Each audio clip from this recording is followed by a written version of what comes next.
So this Sunday, November 9th, we once again celebrate a special feast day that replaces the normal readings we'd have on Sunday. This Sunday, we celebrate the feast of the dedication of the Basilica of St. John Lateran. The church is in Rome, and we celebrate the anniversary of its dedication from the 4th century. But see, St. John Lateran isn't just any normal church. It is the cathedral of Rome. It is the cathedral of the Pope, who is the Bishop of Rome. It is where his teaching authority comes from. The cathedral is the place with the cathedra, the chair, in which a bishop teaches from. So St. John Lateran is recognized as the teaching authority of the Pope.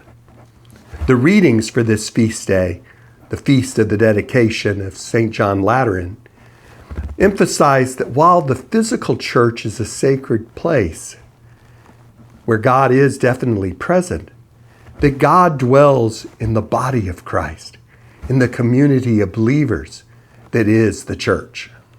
The first reading comes from the book of Ezekiel. The prophet Ezekiel had prophesied that God would leave the temple.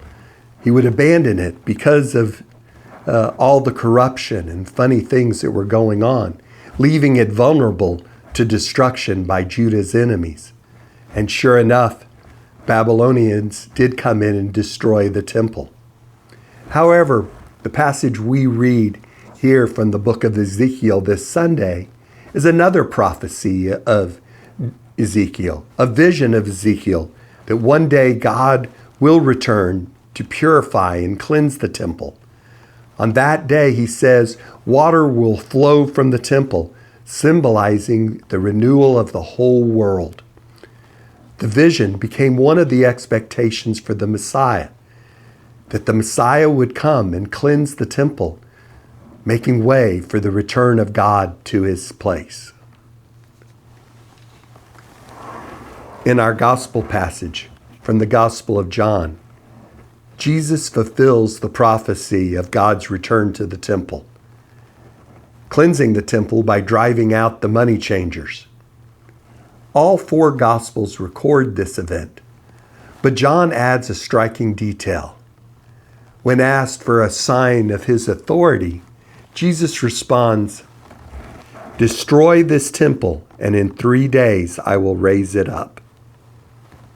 Jesus is obviously referring to his own body as being the new temple, for he is destroyed, crucified, and rose up on the 3rd day.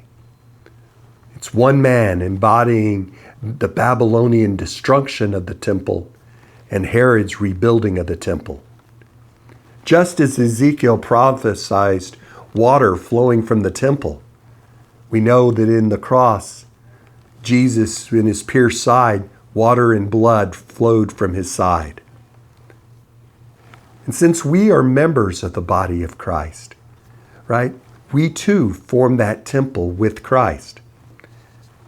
St. Paul reinforces this in our second reading from his letter to the Corinthians. St. Paul says, "Do you not know that you are a temple of God and the Spirit of God dwells in you?" Each of us is a dwelling place of God, called to live in holiness and unity as part of the body of Christ. So our questions for this week. How does Ezekiel's vision of a river flowing from the temple help us understand the church as living water that brings healing and new life to the world? The dedication of the Lateran Basilica marks the consecration of a physical temple. How can we parallel this historic dedication with a personal spiritual dedication we make each day in prayer, work, and service?